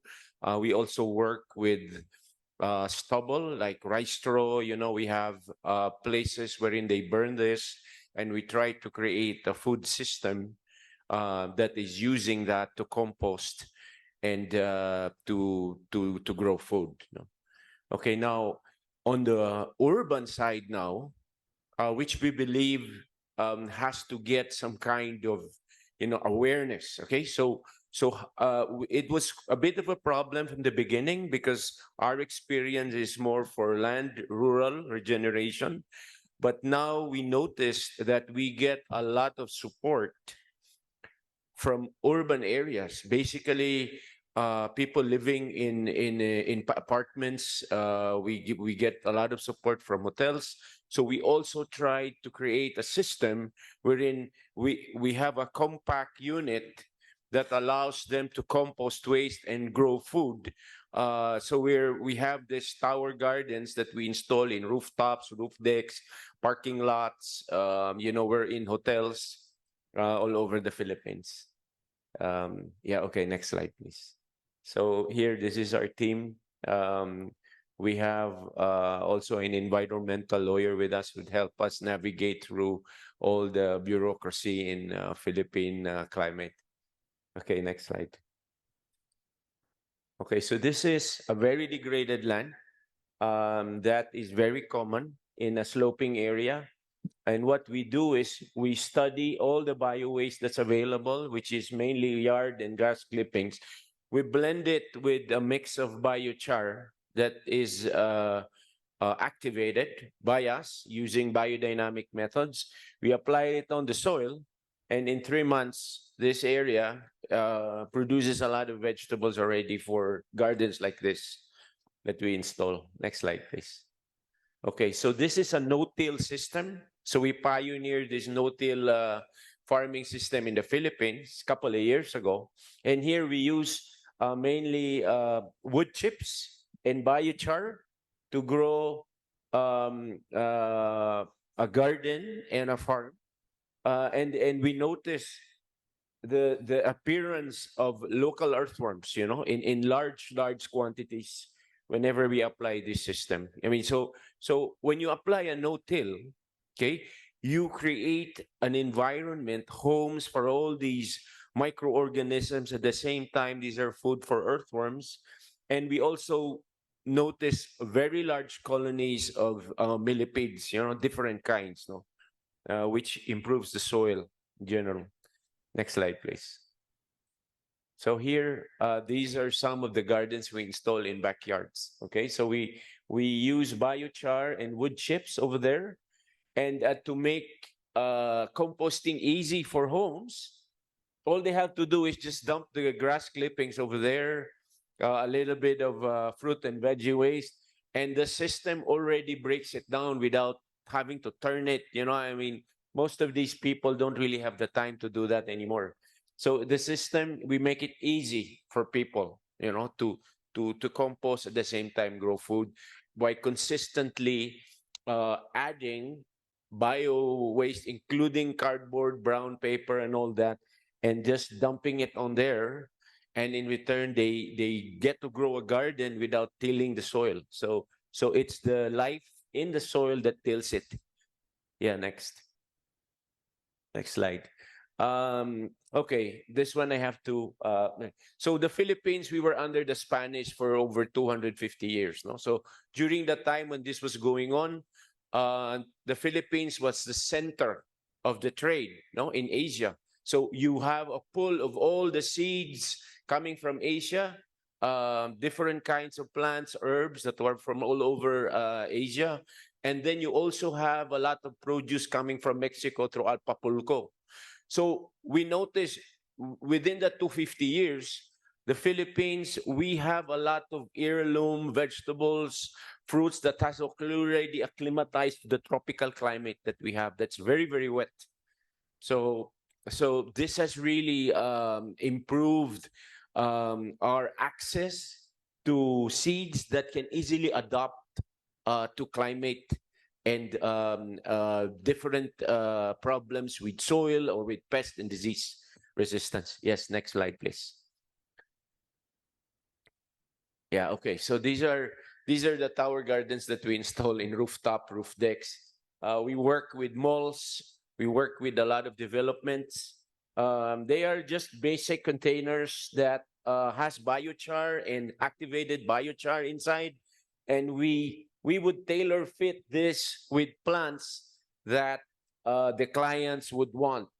A very common one would be the hotel. So we're growing like herbs in their rooftops, in their roof decks, and then they get to compost a lot of their food waste with it. Yes, next slide, please.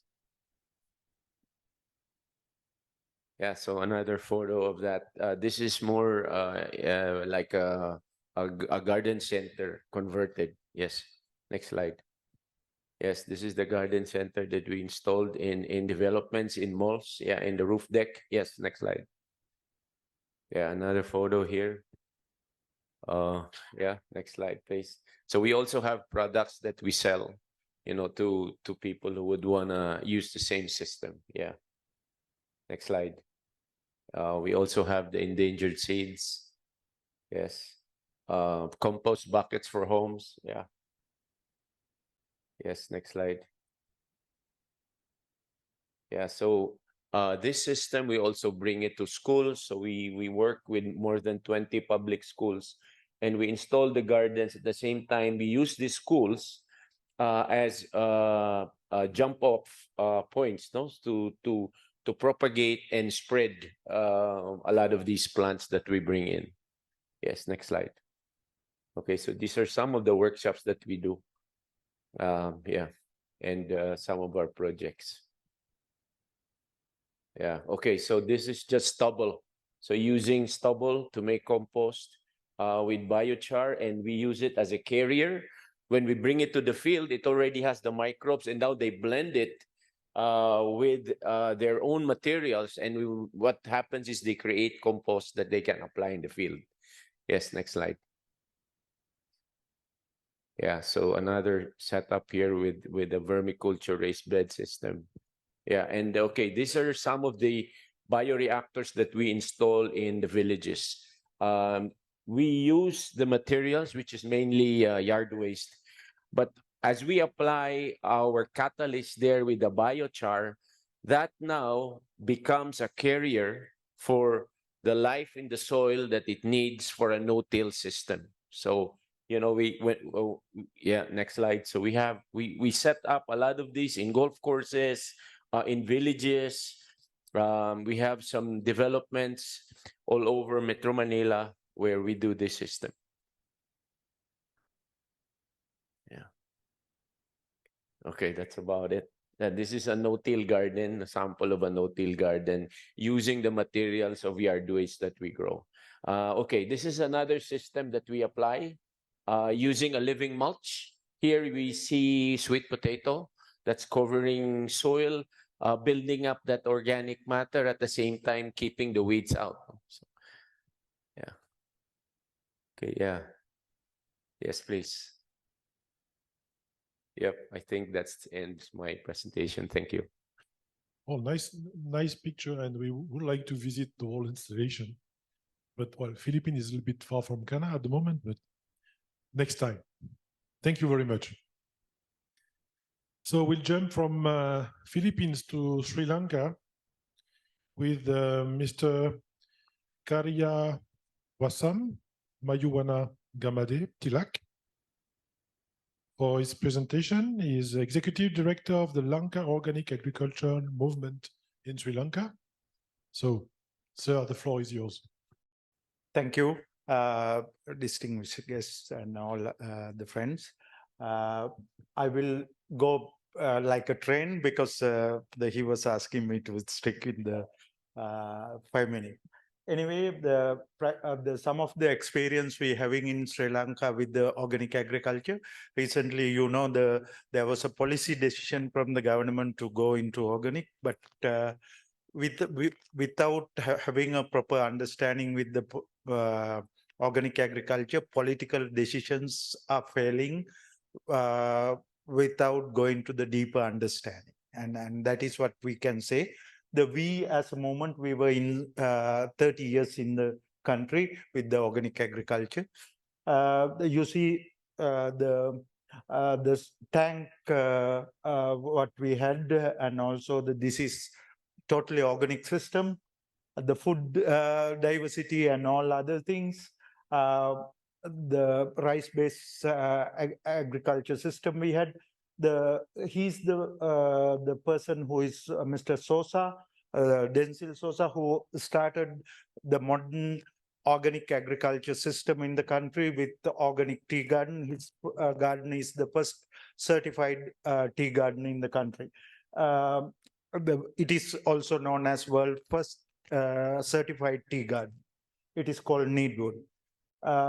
The Lanka organic agriculture movement has started in 1995. We have done different level of work from the training farmers to the lobby with the government and advocacy with the different stakeholders, developing local standard and develop local market. And there are many activities we have. We have the different approach. We directly go with the traditional and the scientific way of mobilizing farmers solution, and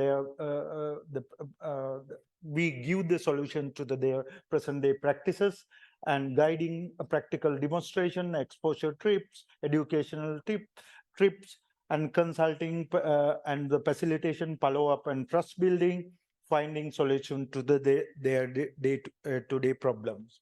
And when we come to the practical work, we go for the training at the farmer fields, and normally it is happening with the different level. Even the cities and the home gardening is the first, because we are mainly targeting with the food, giving people the kind of attraction to the coming to the organic agriculture.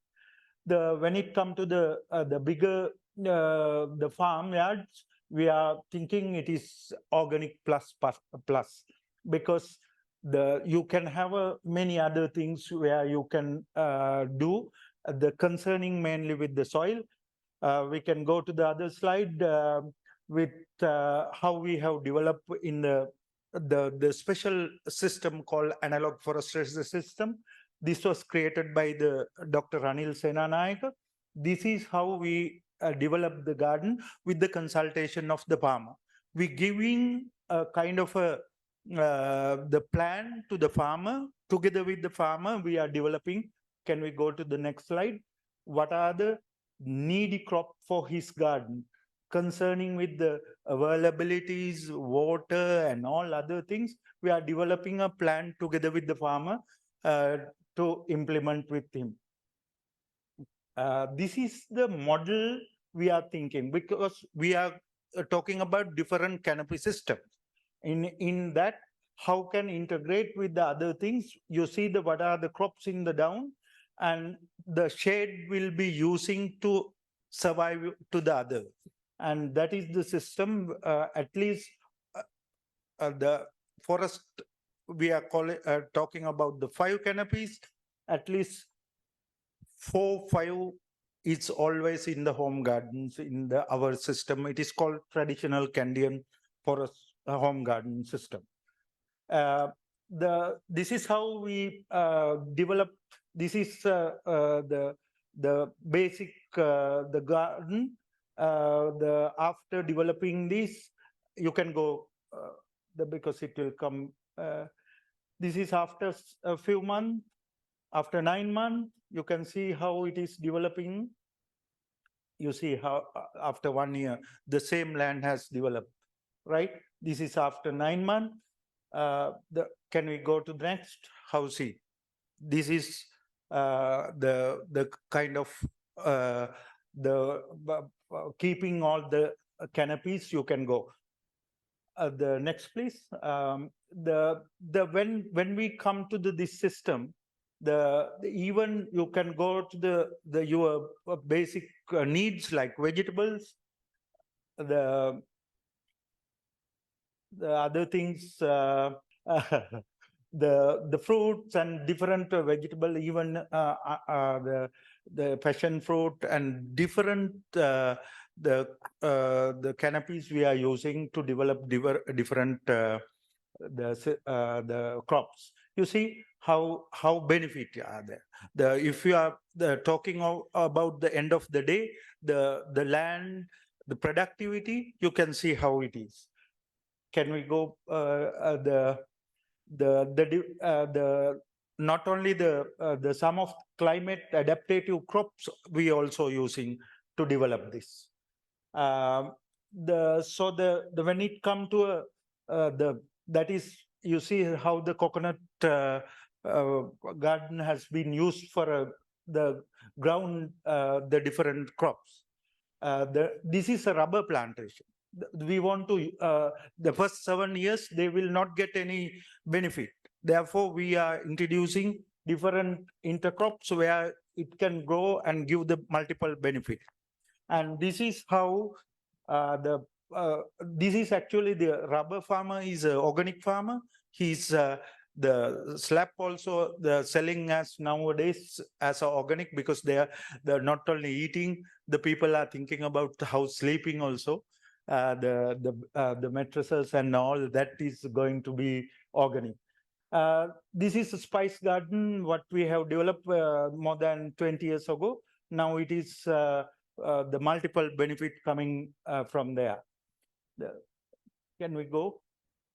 The not only those things, also we go into the different the mixed cropping system with the vegetables, and this is how we have teaching to the farmers how to grow organic and the regenerative agriculture system. And not only the production part, also we also involving selling part to the supermarket, either PGS system certified products. Because the appearance is one of the good thing when you are giving to the supermarket. Therefore, with the certification, and we are also educating farmers with these some of the posters about the PGS system. Can we? This is the PGS group. This is the observing by the government officials. We also are training the train of trainers. The many more things we are doing in there. Within this small time, we can't explain about most of the things. But anyway, it is it's a kind of the farmers market where I can show you, because we are arranging a farmers market where the consumers and farmers can meet, where you can cut down the miles, food miles. And this is one of the concepts the climate change can apply. And finally, what I can say, no agro-diversity without farmers and their contribution. This is the symbolic, if you can go back to, this is the rice storage.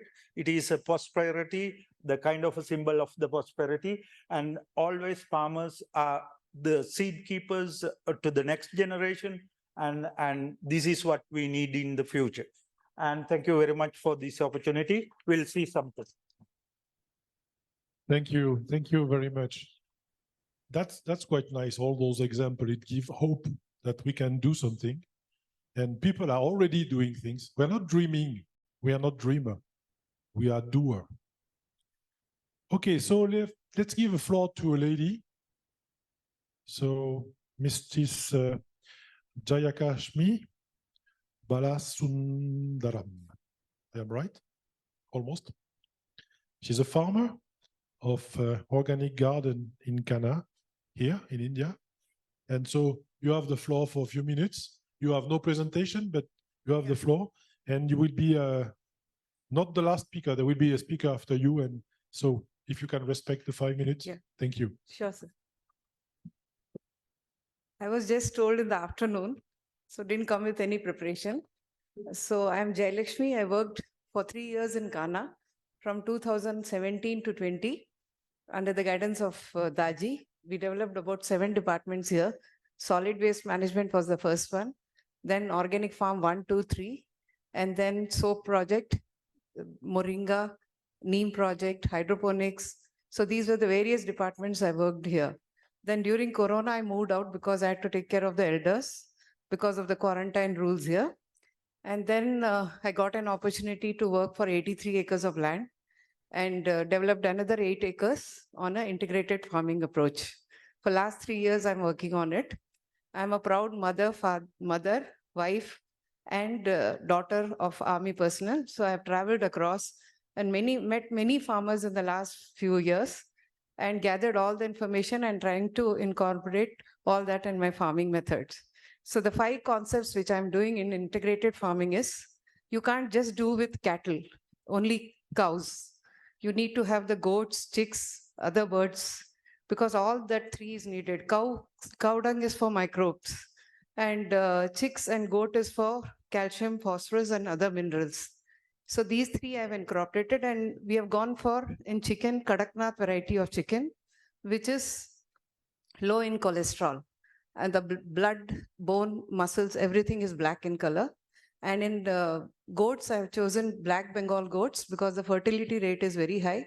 Last 2 years, we have crossed about 110 goats because each pregnancy, 2 to 3 kids you get. So that is one advantage, and you don't have to take care much, just grazing will do. Don't have to feed much of the grains and all for them. And the fourth animal which I have included is donkey, and that too a special breed of donkey called Halari, which is in extinction in Gujarat now. So the government is taking steps to protect the donkeys. It's a white variety. There are basically 3 varieties of donkeys in India. One is the Halari, second is the Kathiawadi, and the Ethiopian breed from Pakistan. And this Halari breed is considered to give about 1 liter of milk. So the milk improves the immune system. Not only that, the cost of the milk is high, plus the litter of the donkey and urine is used in Ayurvedic medicine. So you have 4 products to sell in that. One plus point why I started donkey rearing is, I visited a farmer who manages 100 acres with just 2 labor. So I was surprised. So I went all the way to visit him near Tirupati. So he said that he has only donkeys to do the weeding part. They don't feed on any crops. They just eat the weeds. So much of your labor cost is reduced because of that. So that was one of the reasons I went and got them from Gujarat. So we have 8 of them now. And the second project which I am in is Neem project. Neem is one. Earlier people used to go in villages to collect the seeds. But that particular concept is getting lost because none of the villagers are doing that job. So collection of seeds has become very less. We did in Kanha this project, about 1,245 trees we identified as flowering and non-flowering. We put the sheets, we collected the seeds. Then we bought 2 tons of seeds from Jetchela, very close place where we have a neem mandi, and we extracted the oil. And I carried forward this project after going out. And I'm rearing some varieties of neem which are high yielding. Along with that, I rear also the Malabar neem, which is very good as a windbreak, cattle feed, and for wood purpose, ply purpose, it can be sold. So we are alternating fruit trees with Malabar, teak, and mahogany. So most of our fruiting trees are planted with 3-row concept. All the tree varieties at 20 feet distance. In between, we have banana and papaya and guava being grown. And the lower layer is turmeric and ginger. And for cutting cost for the cattle, for feeding, we are using not only the grass varieties. I'm basically growing 4 types of grass varieties. That is Super Napier, tall and short variety. Short variety is very good in its biomass. And there is a red variety of Napier also has come. But recently there is research shows if you feed more of Super Napier, so the fertility of the cattle is affected, I believe. So you can go through the research and reduce on the Super Napier if you're feeding your cattle, if you're a farmer. So to mix with, we are growing Cove 5 and Guinea grass. So grass only is not the thing which can be fed. Sometimes if there is water shortage, you can have tree varieties around your farm. So I have identified 10 tree varieties which we have planted, and a cacti variety, which is thornless. It's from Mexico. Nopales cactus. That also we are feeding along with the other tree leaf varieties. So this one we are doing as a research also, and all the trees are planted. Secondly, vermicomposting is our another project. On a large scale, we are doing vermicomposting. Biochar we are producing in a Korean technology, in a very primitive method where we are doing a mud plaster, and large scale wood can be put and done with biochar in just 48 hours. So that method we are following in our farm. And apart from this, we are also doing black soldier fly. That is a very good in protein source and easy to convert the food waste. And it is a very good feed for your fish and the chicks. And azola. Azolla is another good source of crude protein, which is grown in a farm. And this neem project, we took it forward and we have come up with a tonic, which is a combination of 3 oils.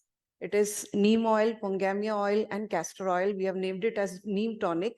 The best part of this is you don't have to use an emulsifier. Whenever you're spraying oil-based product, you have to add an emulsifier, or else it will not come out as a good spray.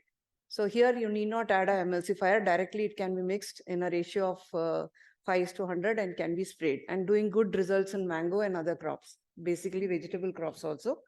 So, and then to improve the soil health, the practices I follow is the bund method, followed by the mulch method, and Jivamrit application every 15 days once we are doing.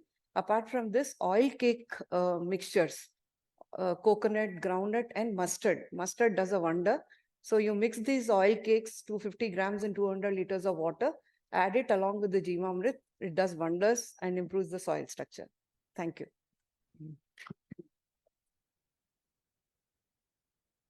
Thank you very much. It's a pity that you could not show us some picture, because it was very interesting, and you give us all the right recipe. Then you have all to follow that. So I think, well, I was expecting the last speaker, but he's not here. So, and it's not in line as well. Okay, so it will be all for today. Thank you.